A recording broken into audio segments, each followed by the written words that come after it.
Ibu, Bapak, Saudara-saudari yang terkasih, para Romo, para Buder, para suster yang dikasih Tuhan, masih dalam sukacita Natal kita merenungkan kisah kebangkitan Injil Yohanes, utamanya mengenai pesan-pesan dari kisah kebangkitan. Bapak Kardinal memberikan kepada kita poin-poin mengenai pesan-pesan dari kisah kebangkitan. Dan sangat menarik, beliau akan mengupas beberapa perikopa mengenai penampakan kepada Maria Magdalena, penampakan kepada para murid, dan khususnya pada penampakan pada para murid, ada pesan yang bisa kita gali untuk kita saat ini. Sekurang-kurangnya ada beberapa pesan yang disampaikan Yesus. Pertama, damai sejahtera. Kedua, sukacita. Ketiga, mission, pengutusan. Keempat, pengampunan. Kita bisa refleksikan Yesus yang bangkit, yang hadir, yang menghembusi keluarga, komunitas, lingkungan, dan gereja kita pasti dicirikan dengan keluarga dan komunitas yang damai sejahtera, yang penuh sukacita, ada pengampunan di sana, dan selalu ada mission, pengutusan. Orang yang sudah mengalami buah-buah kebangkitan diutus untuk hidup seperti Yesus. Sangat menarik. Karena itu selamat mendengarkan, selamat merenungkan, selamat berdoa.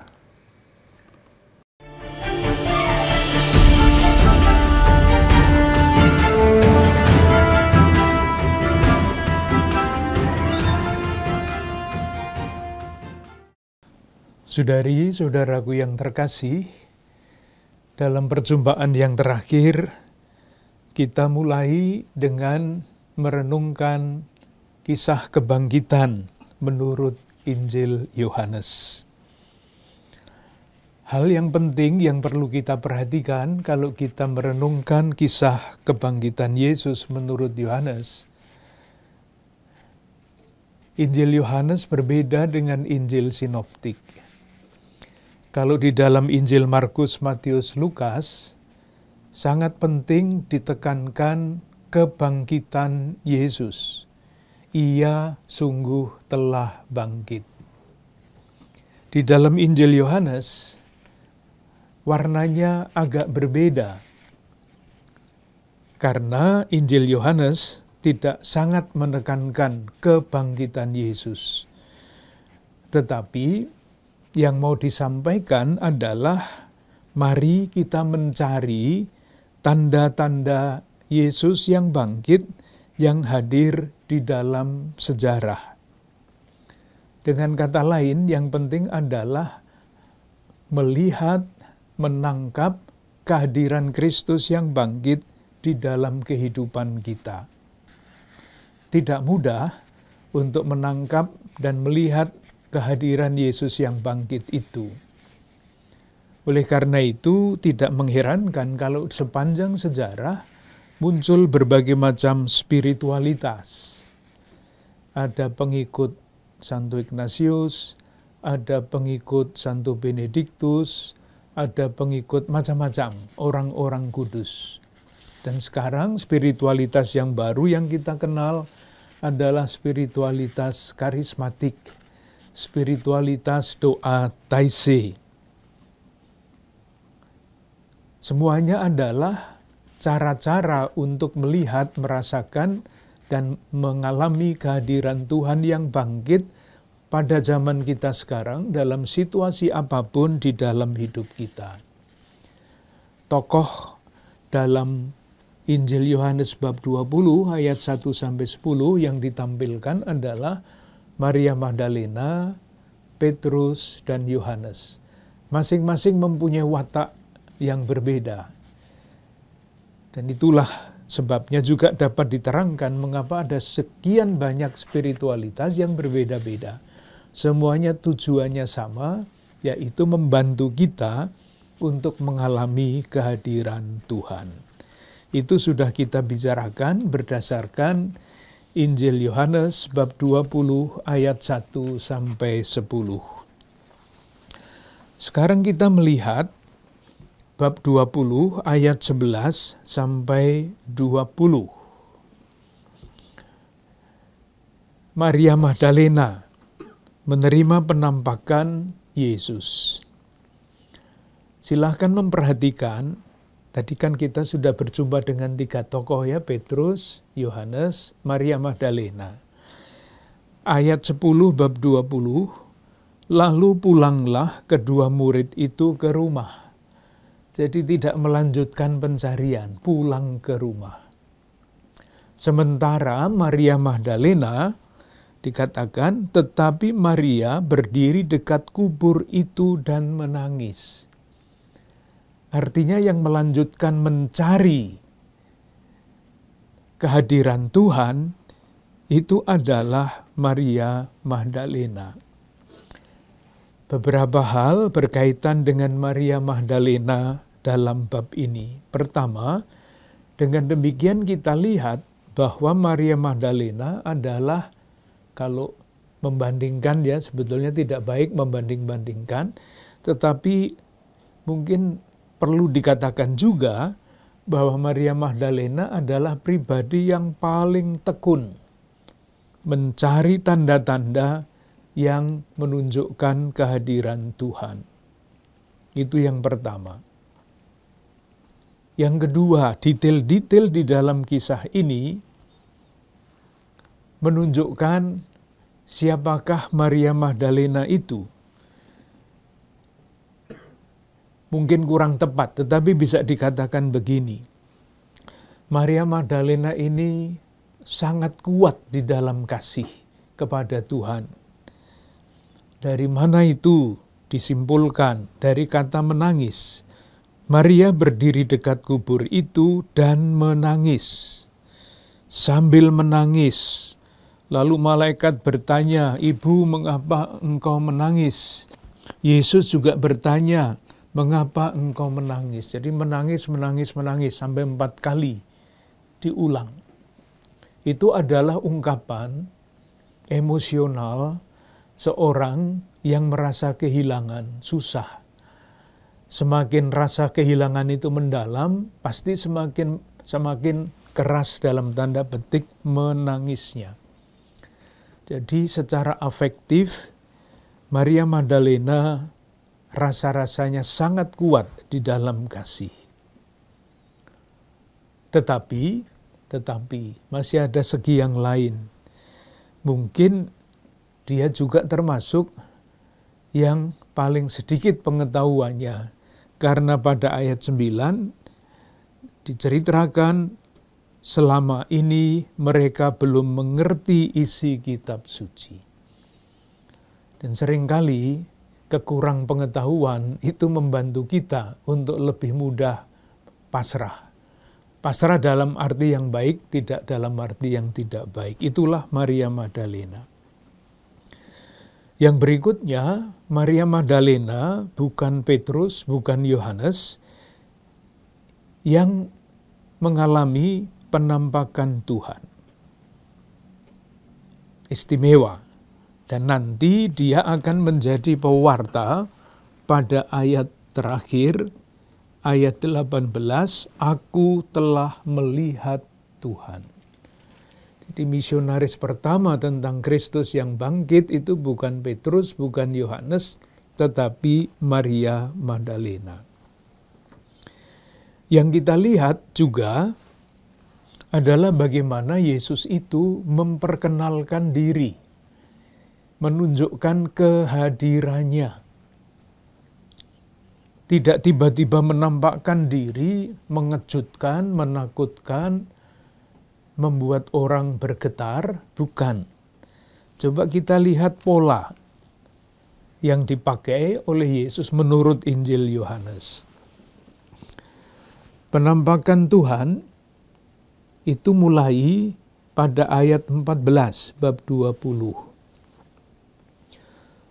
Sesudah berkata demikian, ia menoleh ke belakang dan melihat Yesus berdiri di situ. Tetapi ia tidak tahu bahwa itu adalah Yesus. Nah, sekarang apa langkah yang dilakukan oleh Yesus? Kata Yesus kepadanya, "Ibu, mengapa engkau menangis?"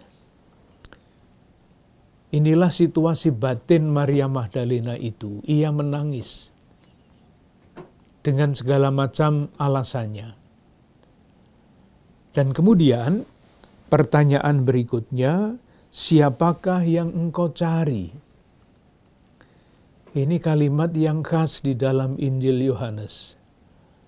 Ketika murid-murid pertama mengikuti Yesus, Yesus pun mengajukan pertanyaan ini, apa yang kamu cari? Jadi sekali lagi kata mencari menjadi sangat penting, dan mencari kita beri isi, mencari tanda-tanda kehadiran Tuhan di dalam kehidupan, di dalam sejarah. Dengan kata lain, pola komunikasi kalau boleh disebut demikian, ini pola komunikasi yang sangat efektif dan sangat afektif, menyentuh hati orang. Karena mulai dari pengalaman batin Maria Magdalena itu. Dan itulah pola komunikasi yang sangat bagus. Mengapa engkau menangis? Siapa yang kamu cari? Yang berikutnya lagi kita juga boleh bertanya. Bertanyakan selalu boleh. Mengapa Yohanes menceritakan pengenalan akan Tuhan ini langkah demi langkah? Tidak tiba-tiba Maria Magdalena mengenal Yesus. Dikatakan pada ayat yang sebelumnya, ayat 14, ia tidak tahu bahwa itu adalah Yesus. Dan ketidaktahuan itu masih dikatakan pada ayat berikutnya, ayat 15, Tuhan padahal sudah melihat, tetapi belum tahu. Tuhan, jikalau Tuhan yang mengambil dia, katakanlah kepadaku di mana Tuhan meletakkan dia, supaya aku dapat mengambilnya. Belum tahu juga. Baru kemudian ia memanggil Maria dengan namanya Maria. Ini kembali lagi, sapaan-sapaan seperti ini, model komunikasi seperti ini, mungkin bisa kita pelajari ini model komunikasi jenis apa. Yang akhirnya membawa Maria Magdalena itu sampai kepada kesimpulan, aku telah melihat Tuhan. Mengenal bahwa Yesus adalah guru. Ayat 16, Maria berpaling dan berkata kepadanya dalam bahasa Ibrani, Rabuni artinya guru. Pengenalan yang pelan-pelan, langkah demi langkah. Mengapa demikian? Jawabannya tafsiran, bermacam-macam. Salah satunya adalah dengan cara itu, Yohanes ingin menunjukkan bahwa proses beriman itu proses yang biasanya bertahap. Tidak tiba-tiba orang beriman, meskipun pada waktu orang memutuskan untuk beriman, dia pasti melakukan loncatan iman. Tidak berpikir-pikir lagi, tidak berargumentasi lagi, tetapi langsung kepada pengakuan, saya ikut Yesus. Itulah loncatan iman. Dengan demikian, kita dapat melihat urut-urutannya. Maria Magdalena mencari. Ayat 5, apa yang engkau cari? 1. Ayat 15 maksud saya. Selanjutnya, Maria Magdalena menemukan. Ayat 16. Rabuni artinya guru. Dan proses mencari ini masih berlanjut meskipun tidak diceritakan di sini. Karena apa? Coba perhatikan kata-kata ini. Ketika kita membaca ayat 16, Maria Magdalena ini memanggil Yesus Rabuni, guru. Guru itu tidak sama dengan Tuhan, guru ya mengajar. Tetapi kemudian pada ayat 18, ketika Maria Magdalena pergi kepada murid-murid, yang dia katakan bukan aku telah melihat guru, bukan. Dia mengatakan aku telah melihat Tuhan. Jadi proses dari menemukan pertama Yesus adalah guru, sampai kepada pengakuan iman bahwa Yesus adalah Tuhan, ini proses yang panjang lagi. Guru itu pengajarannya diterima, tetapi Tuhan itu tidak bisa lain kecuali diimani. Berbeda, proses yang tidak sama, proses yang panjang. Dengan demikian, ketika Maria Magdalena mengatakan, "Aku telah melihat Tuhan," itu berarti bahwa Maria Magdalena yakin bahwa Tuhan itu dapat ditemukan bagi orang yang mencari di dalam sejarah. Kita diajak mengikuti kisah ini, akhirnya untuk sampai kepada pengakuan iman itu. Pengakuan imannya adalah bukan bahwa Yesus Kristus telah bangkit. Itu iya. Tetapi itulah yang ditekankan oleh Injil Markus, Matius, dan Lukas. Di dalam Injil Yohanes yang mau ditekankan adalah, aku percaya bahwa Tuhan itu hadir.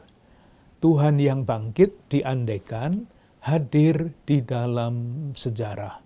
Setiap peristiwa dan pengalaman adalah tempat Yesus yang bangkit menyatakan kehadirannya. Ini dapat menjadi renungan yang sangat panjang. Peristiwa apa, pengalaman apa, sejarah mana, dan sebagainya. Salah satu contoh, kita Gereja Katolik Indonesia mempunyai pervasi untuk tanah air. Nah, kalau mendoakan pervasi tanah air itu, alinea pertama yang diceritakan adalah pembebasan umat Allah Perjanjian Lama dari Mesir. Allah yang berkarya di dalam sejarah itu. Alinea yang kedua yang diceritakan adalah sejarah bangsa Indonesia. 3 pilar itu, Kebangkitan Nasional, Sumpah Pemuda, Proklamasi Kemerdekaan, dan Pancasila. Artinya, kalau mau mencari kehadiran Tuhan dalam sejarah bangsa Indonesia, ya di situ itu tempatnya. Tidak usah pergi kemana-mana, di balik peristiwa-peristiwa sejarah, Kristus yang bangkit hadir. Ada beberapa hal yang perlu ditambahkan, hal-hal sederhana, kelihatannya sederhana, tetapi sangat penting. Yang pertama, ayat 17. Janganlah engkau memegang aku, sebab aku belum pergi kepada Bapa. Ini yang mau dikatakan apa? Apakah kalau memegang Yesus lalu nanti terjadi apa-apa? Enggak. Di balik kata-kata ini, yang mau ditekankan adalah relasi antara murid dengan Yesus sebelum Yesus wafat dan bangkit itu tidak sama dengan relasi murid-murid dengan Yesus sesudah Yesus wafat dan bangkit. Yaitu tadi, ketika Yesus belum wafat dan bangkit kan relasinya bisa memegang jubahnya dan sebagainya. Sangat fisik. Ketika kita berrelasi dengan Yesus sesudah kebangkitannya, ya Yesus tidak bisa dipegang lagi. Ia sudah tidak ada di antara kita. Relasinya adalah tadi, mencari kehadirannya di dalam peristiwa-peristiwa sejarah. Satu. Yang berikutnya adalah alasannya, bahwa sekarang aku pergi kepada Bapakku dan Bapamu, kepada Allahku dan Allahmu. Apa yang ada di balik kata-kata ini? Ini sebetulnya adalah undangan, ajakan. Allah adalah Bapakku. Maka jelas di dalam kehidupannya, Yesus selalu menempuh jalan untuk menyelesaikan pekerjaan Bapa. Karena Bapa adalah Bapakku, kunya Yesus. Yesus tetap setia, tekun, tanpa takut menghadapi segala macam tantangan sampai menyelesaikan pekerjaannya. Nah, kalau sekarang Yesus mengatakan Bapakku itu juga Bapamu, itu maksudnya silahkan kalian terus berusaha untuk menjadi seperti aku, akunya Yesus. Itulah sebabnya salah satu rumusan yang dibuat oleh gereja mengenai panggilan kita adalah menjadi semakin serupa dengan Kristus. Bapakku dan Bapamu, Allahku dan Allahmu. Di balik kata-kata ini, kita diajak untuk terus berusaha semakin hari untuk semakin serupa dengan Kristus. Dan itu berarti Kristus yang mana?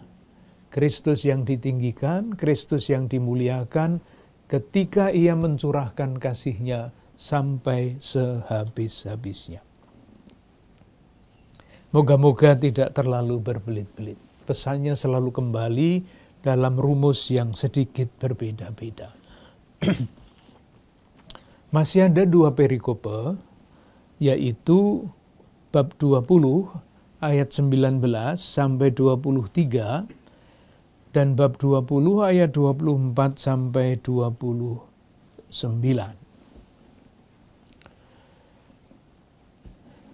Kita lihat satu persatu dalam garis besar saja. Yang pertama terus ya, maksud saya yang pertama itu di antara 2 itu tadi. Yesus menampakkan diri kepada murid-muridnya, bab 20, ayat 19 sampai 23. Kalau kita membaca pelan-pelan, tidak sambil lalu akan kita temukan bahwa di dalam perikope ini, kata-kata penting di dalam Injil Yohanes semuanya ada di sini. Coba kita lihat. Ketika hari sudah malam, pada hari pertama minggu itu, berkumpullah murid-murid Yesus di suatu tempat dengan pintu-pintu yang terkunci, karena mereka takut kepada orang-orang Yahudi. Pada waktu itu datanglah Yesus dan berdiri di tengah-tengah mereka dan berkata. Jadi ceritanya adalah Yesus datang.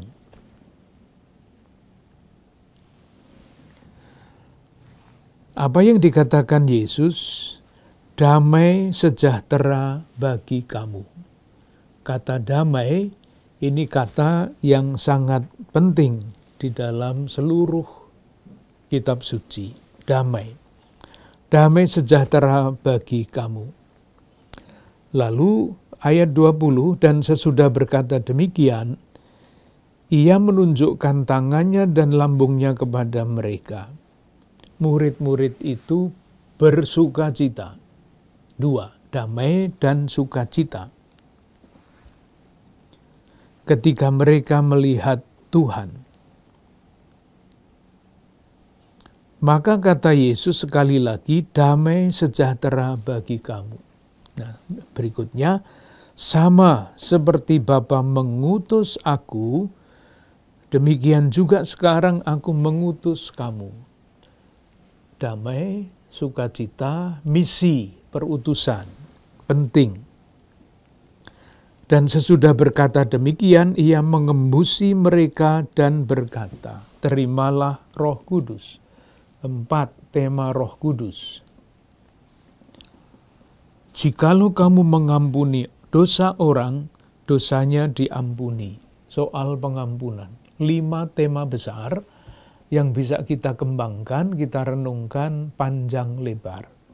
Intinya, di dalam peristiwa Yesus menampakkan diri kepada murid-muridnya, kita jumpai tema-tema penting di dalam Injil Yohanes diringkas di sini. Maka pesannya adalah mari kita coba cari apa sebetulnya semuanya itu. Dengan demikian, kita dapat berkata bahwa ini memang ceritanya seolah-olah kisah mengenai suatu peristiwa. Tetapi, kalau kita memperhatikan ini tema-tema besar di dalam seluruh Injil Yohanes, maka yang menjadi penting itu bukan peristiwanya seperti apa, tetapi pesan-pesan itu apa maknanya bagi kita. Sekali lagi, kebangkitan Yesus tidak sangat ditekankan. Ia menunjukkan tangannya dan lambungnya kepada mereka. Hanya itu. Yang ditekankan adalah Yesus datang kepada murid-murid itu.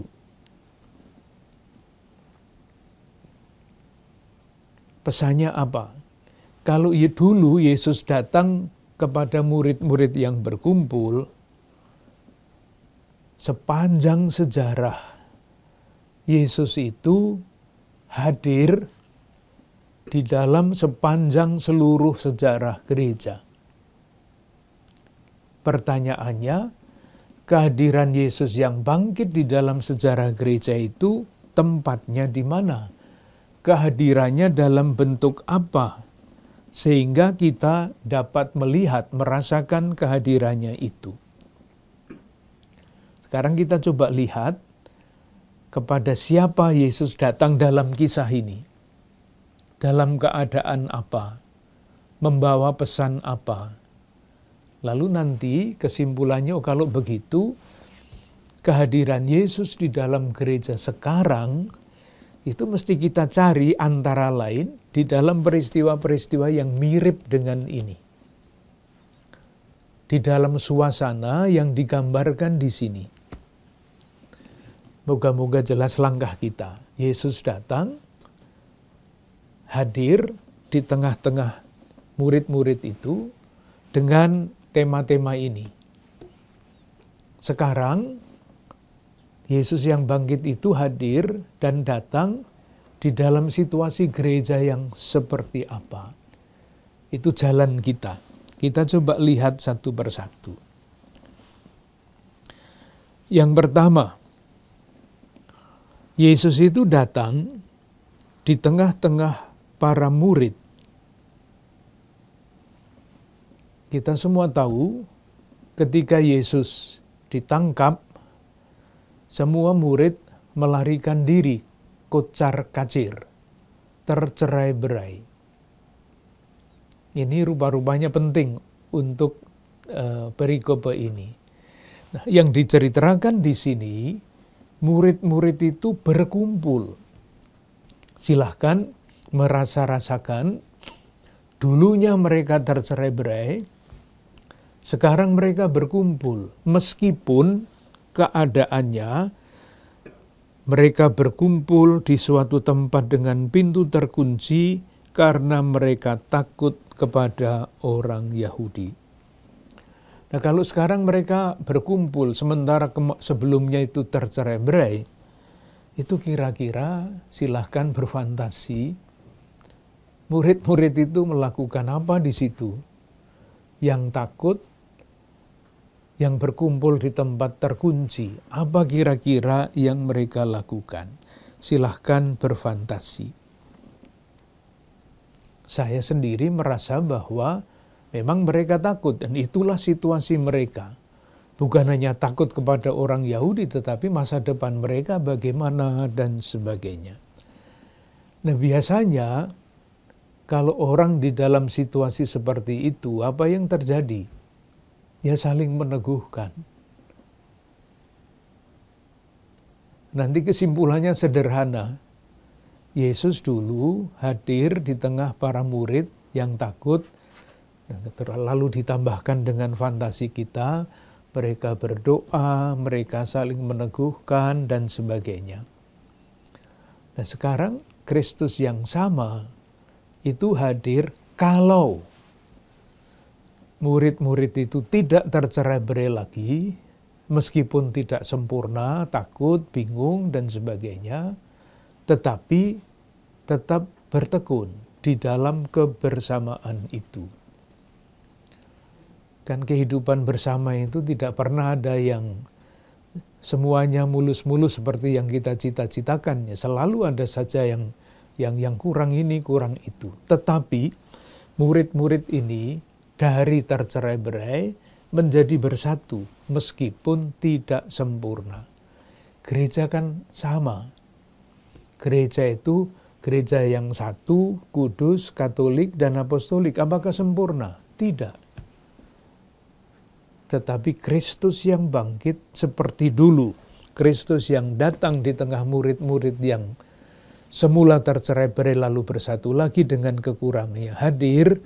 Demikian juga Kristus yang bangkit yang sama hadir di dalam situasi gereja seperti apapun. Gereja yang satu, kudus, katolik, dan apostolik. Nah, kepada mereka itu Yesus menampilkan apa? Yesus yang menyampaikan damai sejahtera bagi kamu. Dan buahnya adalah mereka bersukacita.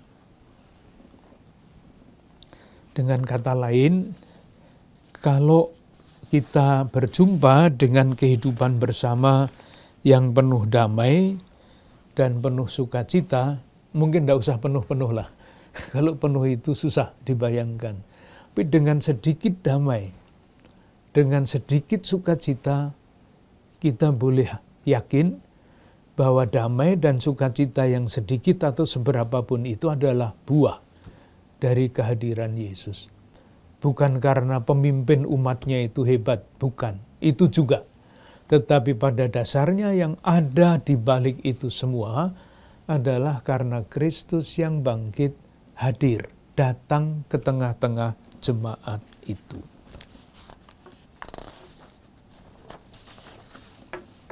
Yang berikutnya, Yesus yang datang membawa sukacita dan membawa damai itu, datang untuk apa? Damai untuk dirasakan sendiri, sukacita untuk dirasakan sendiri, dinikmati sendiri, atau damai dan sukacita sebagai batu loncatan untuk melakukan sesuatu yang lebih jauh. Jawabannya itu ayat 21.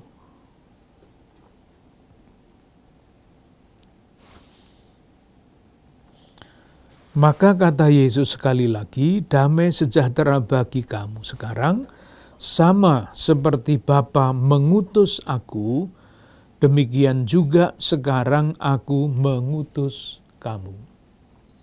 Misi. Jadi damai dan sukacita itu adalah semangat untuk menjalankan misi ini. Itu berkaitan tentu saja dengan ayat yang sebelumnya, ayat berapa itu? 17. Bapakku, aku akan pergi kepada Bapakku dan Bapamu, Allahku dan Allahmu.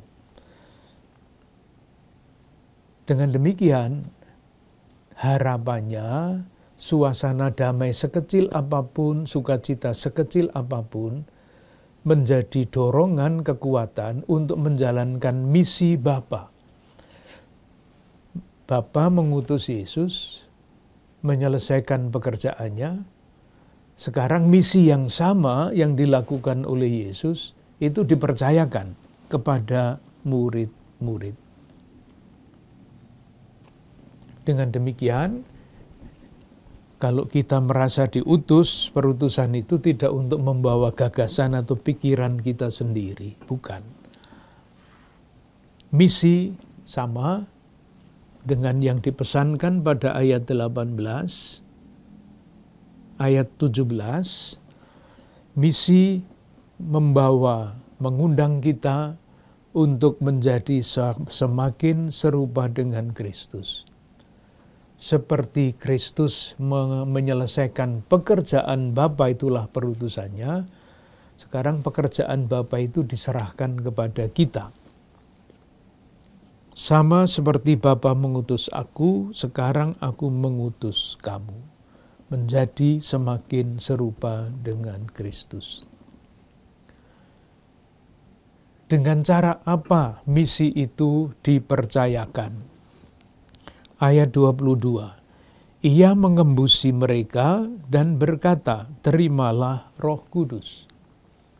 Itulah kehadiran Allah di tengah-tengah sejarah, mengembusi dengan Roh Kudus.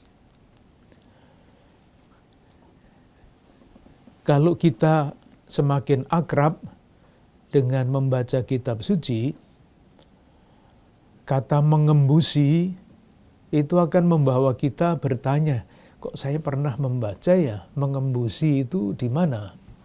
Ketemunya adalah dalam kitab Kejadian bab 2 ayat 7.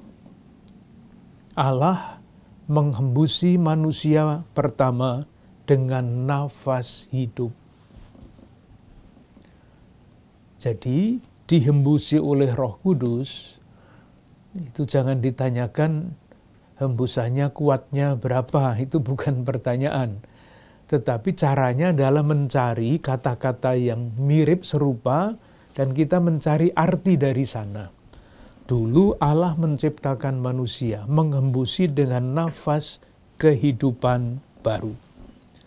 Kalau sekarang Kristus mengembusi para murid dengan Roh Kudus, itu artinya murid-murid yang kemarin-kemarin ketakutan, mengunci diri di kamar dan sebagainya, sesudah mengalami perjumpaan dengan Kristus yang bangkit, diberi anugerah hidup baru, semangat baru. Dan isinya apa? Jikalau kamu mengampuni dosa orang dan sebagainya. Kita tidak usah masuk di dalam diskusi teologi, kok orang kok bisa mengampuni dosa. Sudahlah, itu kita kesampingkan saja. Yang penting mau dikatakan di sini adalah ketika kita diciptakan menjadi manusia baru, kita bisa menjadi pribadi-pribadi yang sungguh merdeka. Merdeka dari beban-beban perasaan bersalah misalnya. Merdeka dalam menyangga beban-beban hidup. Mungkin tidak jelas apa yang saya katakan ya. Kan biasa orang itu siapapun berbuat salah, berbuat dosa, siapapun. Dan bagi orang tertentu dosa itu kalau sudah diucapkan, sudah dihilangkan dalam sakramen rekonsiliasi ya sudah. Tetapi tidak sedikit yang meskipun sudah diampuni dosanya secara sakramental, masih merasakan beban-beban yang sangat berat. Nah, kalau membaca teks ini, menghembusi mereka dengan Roh Kudus, itu artinya sebetulnya sakramen-sakramen yang dilandaskan pada ayat ini, mengampuni dosa di dalam gereja Katolik, itu semestinya menghapuskan segala beban-beban yang diakibatkan oleh kesalahan dan dosa ini. atau anugerah Roh Kudus itu bisa membantu kita.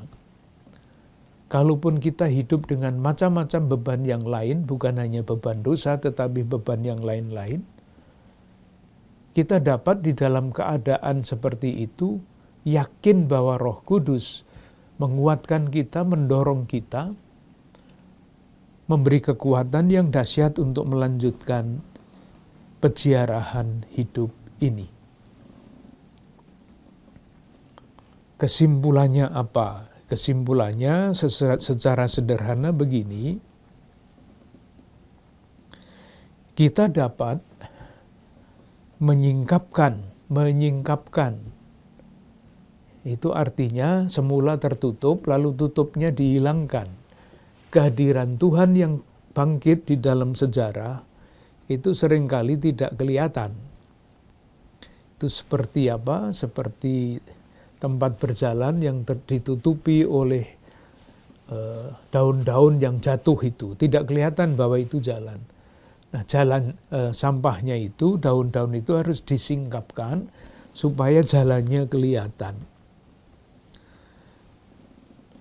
Kita, murid-murid Yesus, kita semua dihembusi oleh Roh Kudus ketika kita dibaptis, ketika kita menerima sakramen penguatan dan sebagainya. Berkat bantuan Roh Kudus itu, kita mampu, diberi kemampuan untuk menyingkapkan kehadiran Yesus. Kalau apa? Ada kalonya. Kalau kita berusaha membawa damai, kalau kita berusaha mendatangkan, membawa sukacita, kalau kita sungguh-sungguh mengamalkan pengampunan, dan seterusnya. Di dalam gereja, di dalam komunitas manapun yang besar maupun yang kecil. Tidak mudah kan? Karena seringkali membawa damai itu mudah dikatakan, tetapi berkelahi itu kan seringkali lebih menarik daripada membawa damai, apalagi kalau merasa dirinya tersinggung, diinikan, diitukan, bukan sukacita, bukan damai, dan itu adalah tanda yang sebaliknya dari kehadiran Kristus yang bangkit. Yang terakhir, Thomas. Bab 20 ayat 24 sampai 29. Ketika saya membaca ini lagi, saya ingat akan seorang dosen saya dulu. Namanya Tom Jacobs. Bukunya banyak sekali, buku teologi ditulis, banyak buku kitab suci ditulis. Pada suatu kesempatan, dia itu berkata begini, saya bersyukur bahwa orang tua saya memberi nama baptis saya Thomas. Orang yang tidak mudah percaya, saya itu seperti Thomas itu, tidak mudah percaya. Buahnya apa tidak mudah percaya itu? Saya selalu bertanya, saya selalu mencari. Saya baca buku ini, buku itu. Coba seandainya saya itu mudah percaya, itu buku-buku yang kalian baca itu tidak akan saya tulis. Tetapi karena saya tidak mudah percaya, maka saya mencari jawaban terhadap pertanyaan-pertanyaan saya. Jadinya adalah buku-buku yang kalian baca itu. Kalian itu murid-muridnya beliau, termasuk saya. Itu Thomas. Jadi tidak mudah percaya itu dalam arti itu sangat baik. Coba kalau tidak mudah percaya, tidak ada banyak buku teologi. Tidak mudah mengenali Yesus, kehadirannya di dalam gereja, di dalam dunia. Tidak mudah. Karena apa? Karena kehadiran Tuhan dan Tuhan sendiri, apalagi kehadirannya, itu tetap bersifat misteri. Tidak seperti ilmu matematika. Tuhan, kehadirannya itu selalu diliputi oleh misteri. Nah, berhadapan dengan misteri itu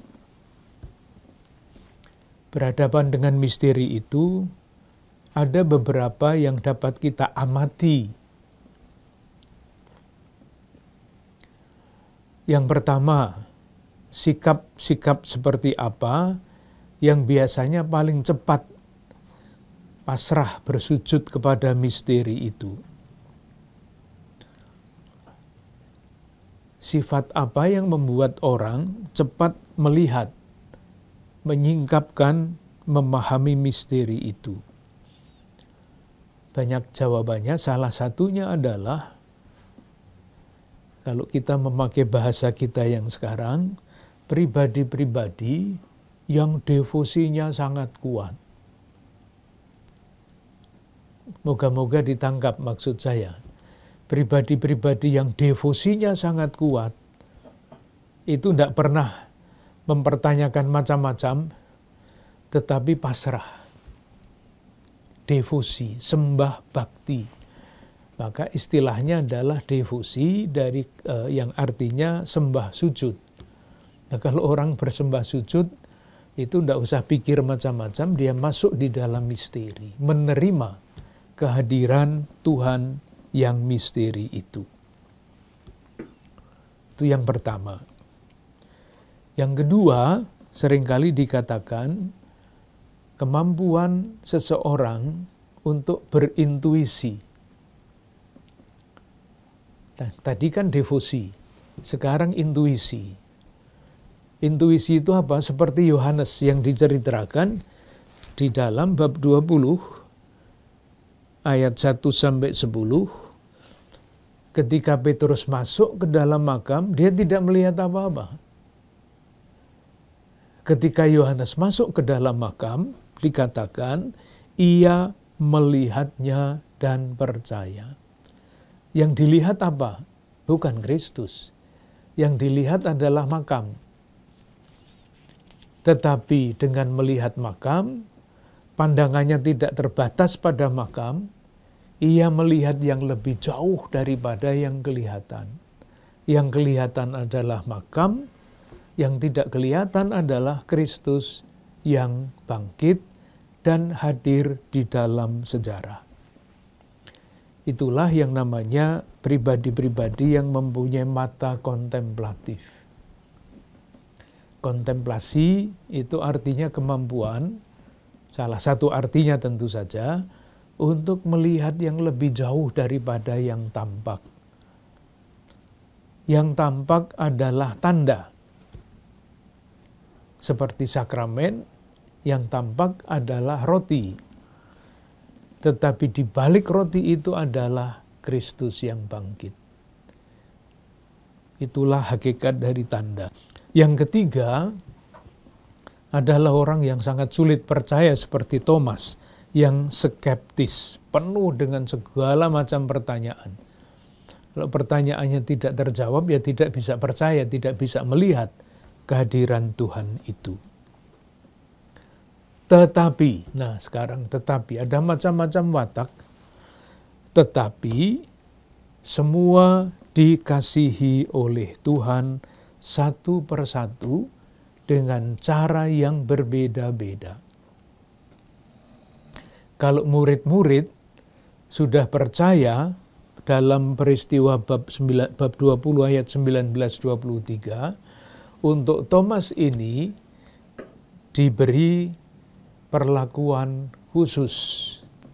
Ia berbeda dibandingkan dengan Maria Magdalena, dibandingkan dengan Petrus, dibandingkan dengan Yohanes.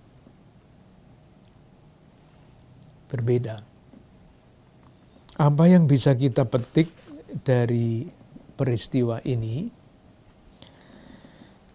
Thomas berbeda dengan rasul-rasul yang lain. Kalau kita mau tarik ini, pesan apa yang bisa kita petik?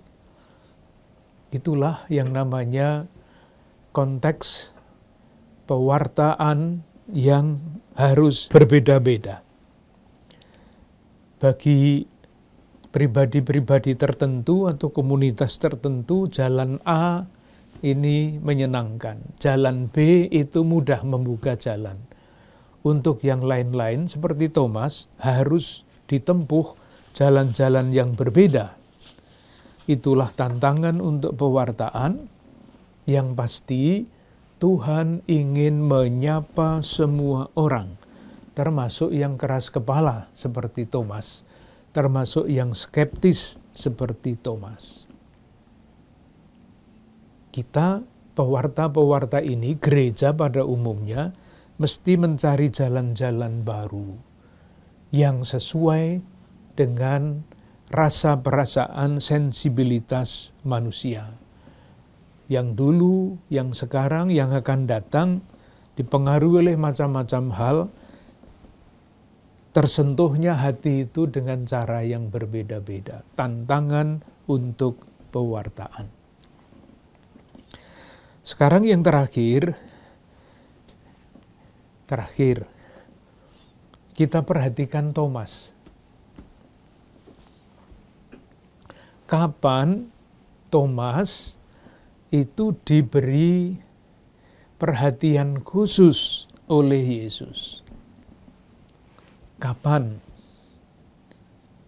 Jawabannya, ketika dia mau berkumpul kembali dengan murid-murid yang lain. Coba kita perhatikan, moga-moga yang mau saya sampaikan itu tidak mempersulit pemahaman. Coba kita lihat ayat 24. Tetapi Thomas, seorang dari ke-12 murid itu yang disebut Didimus, tidak ada bersama-sama mereka ketika Yesus datang ke situ. Tidak ada. Kemana Thomas ini? Nah, tidak tahu. Tetapi saya membayangkan kalau memperhatikan watak Thomas, ya ini yang pribadi yang tidak gampang. Untuk apa berkumpul kembali dengan orang-orang yang yang sedang kecewa itu? Untuk apa begini? Untuk apa begitu? Sudahlah, saya pergi sendirian. Cari entah apa yang mau dia temukan. Itu fantasi saya. Thomas tidak ada bersama murid-murid karena dia nggak mau kumpul dengan murid-murid yang lain. Bisa dibayangkan ya, itu seringkali terjadi juga di dalam kehidupan bersama. Dalam keluarga juga bisa, di lingkungan juga bisa, tidak mau kumpul. Karena punya pandangan yang lain, berbeda. Nah, Thomas ini mengalami penampakan dari Tuhan Yesus ketika dia berkumpul kembali dengan murid-murid yang lain. Jadi berkumpul kembali bersama murid-murid yang lain itulah yang menjadi latar belakang Yesus yang bangkit menampakkan diri kepada Thomas. Berkumpul kembali seperti itu membutuhkan keberanian, membutuhkan kerendahan hati. Mungkin tidak menyenangkan bagi Thomas untuk kembali ke situ. Tetapi ketika kembali masuk ke situ, ia mendapat rahmat yang istimewa. Mau berkumpul kembali, hadiahnya adalah disapa oleh Tuhan Yesus. Jadi sebetulnya sangat manusiawi kalau kita pikir seperti itu. Orang yang kecewa itu kan sulit berkumpul ya. Kecewa dan kecewa kan hanya saling menyalahkan. Tetapi kemudian Thomas mau kembali dalam kebersamaan. Itu yang pertama.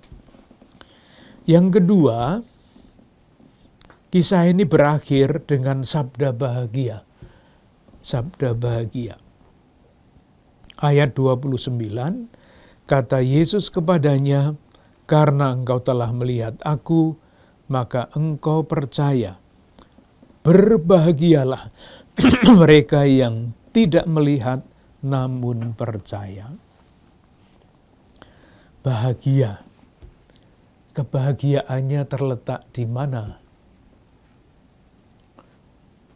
Meskipun tidak melihat namun percaya. Itulah kebahagiaan.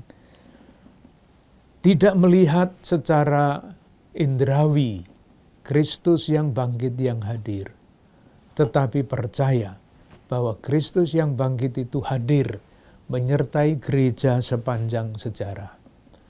Gereja yang bagaimana? Gereja yang mewartakan sukacita, damai, pengampunan. Gereja yang seperti apa? Gereja yang mengejawantahkan damai itu. Bukan gereja yang berkelahi terus satu sama lain. Yang mengejawantahkan damai, yang mengejawantahkan pengampunan.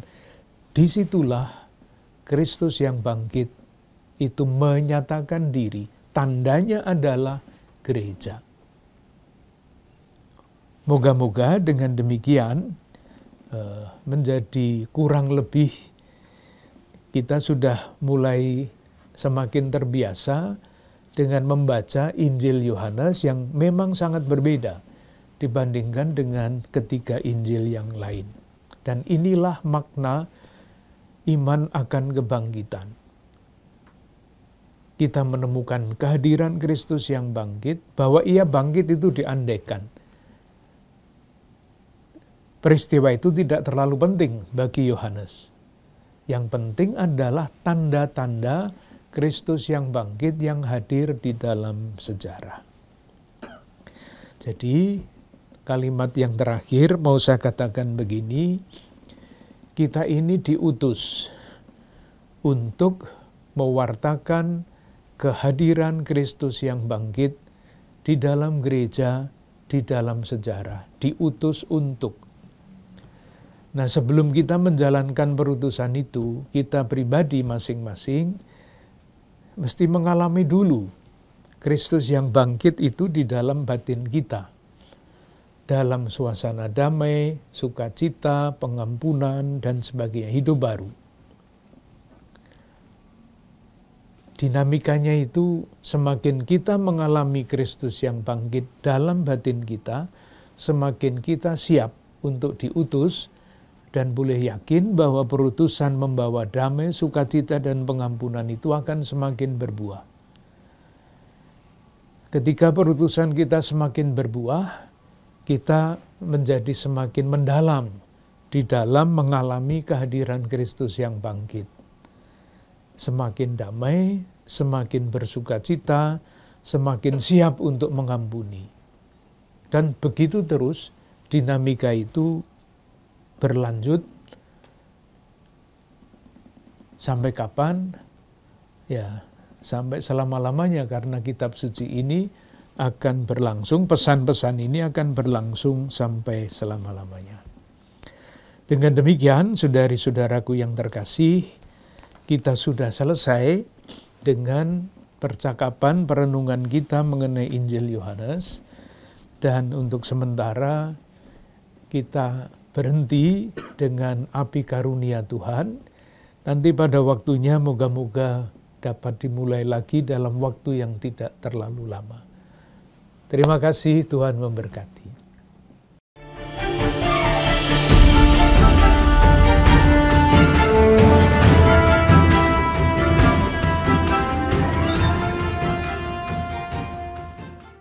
Saudara-saudari yang terkasih, dalam kisah penampakan kepada Maria Magdalena, kita bisa melihat bagaimana kedekatan relasi Yesus dengan Maria Magdalena.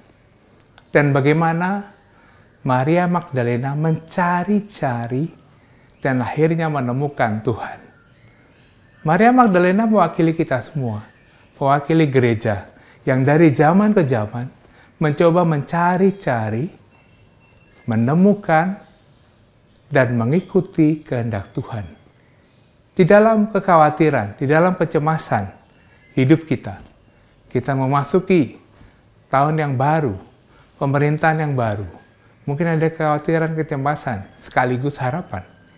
Kita selalu mencari, dan kita berharap dengan doa, kita bersama-sama menemukan Tuhan yang bangkit. Agar hidup kita sungguh menjadi kesaksian dari kabar gembira. Kita mohon berkat Tuhan. Semoga saudara-saudari sekalian diberkati Tuhan, diteguhkan dalam perjalanan hidup sehari-hari, dalam nama Bapa, Putra, dan Roh Kudus. Amin. Sampai jumpa, terima kasih.